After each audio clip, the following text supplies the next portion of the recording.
നമ്മുടെ മനസ്സിലുള്ള ആശയങ്ങൾ മറ്റുള്ളവരിലേക്ക് എത്തിക്കുന്നതാണ് കമ്മ്യൂണിക്കേഷൻ. വ്യക്തമായ കൃത്യതയുള്ള വാക്കുകൾ പറയുമ്പോഴാണ് കമ്മ്യൂണിക്കേഷൻ ഇഫക്റ്റീവ് ആകുന്നത്. സംസാരിച്ച് തുടങ്ങുന്ന കുഞ്ഞുങ്ങളിൽ അല്ലെങ്കിൽ ട്രെയിനിങ് കൊടുത്തു തുടങ്ങുന്ന കുഞ്ഞുങ്ങളിൽ അവരുടെ കമ്മ്യൂണിക്കേഷൻ ഏറ്റവും ഫലപ്രദമാകണമെങ്കിൽ എന്തൊക്കെ തരം വാക്കുകളാണ് അവർ ഉപയോഗിക്കേണ്ടത്? കുഞ്ഞുങ്ങൾ സംസാരിക്കുന്നത് കാണാൻ വളരെ രസമാണ്, നമുക്ക് സന്തോഷമാണ്. അവർ സാധനങ്ങളുടെ ഫ്രൂട്ട്സ്, വെജിറ്റബിൾസ്, കളേഴ്സ് ഇതിൻ്റെയൊക്കെ പേരുകൾ പറയുമ്പോൾ അത് ഇംപ്രസീവ് ആണെങ്കിലും നമ്മുടെ ആവശ്യമനുസരിച്ചുള്ള കമ്മ്യൂണിക്കേഷൻ നടത്തുന്നതിന് ഇത് ഇഫക്റ്റീവ് ആണോ?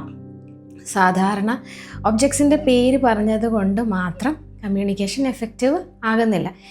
നമ്മുടെ ആവശ്യങ്ങൾ, നീഡ്സ് ആൻഡ് വാണ്ട്സ് കൺവേ ചെയ്യുമ്പോഴാണ് കമ്മ്യൂണിക്കേഷൻ ഇഫക്റ്റീവ് ആകുന്നത്. അത് എങ്ങനെയുള്ള വാക്കുകളാണ്? വീട്ടിലുള്ള കെയർ ടേക്കേഴ്സിൻ്റെ പേര്, അച്ഛൻ, അമ്മ, സഹോദരങ്ങളുടെ പേരാകാം, ഫേവറേറ്റ് പെറ്റ്സിൻ്റെയോ മറ്റോ പേരോ ആകാം. താ, വേണം, അല്ലെങ്കിൽ പോവാം, അല്ലെങ്കിൽ ടാറ്റ.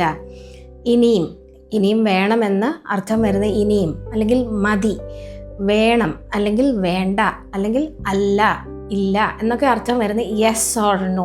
ഇപ്പം നമ്മൾ സർവ്വസാധാരണമായി ഇംഗ്ലീഷും മലയാളവും ഒക്കെ മിക്സ്ഡ് ആയിട്ടാണ് സംസാരിക്കുന്നത്. അതുകൊണ്ട് തന്നെ യെസ് ഓർ നോ ഒക്കെ പറയുന്നത് കൊണ്ട് തെറ്റില്ല. ഇനി അല്ലെങ്കിൽ നമുക്ക് എടുക്കണം, അല്ലെങ്കിൽ പോകണം, മതി എന്നൊക്കെയുള്ള വാക്കുകൾ കോൺസെൻട്രേറ്റ് ചെയ്യുന്നതും ഫങ്ഷണലായിട്ട് കുഞ്ഞിൻ്റെ കമ്മ്യൂണിക്കേഷൻ ഇഫക്റ്റീവായി കൺവേ ചെയ്യാൻ സഹായിക്കും.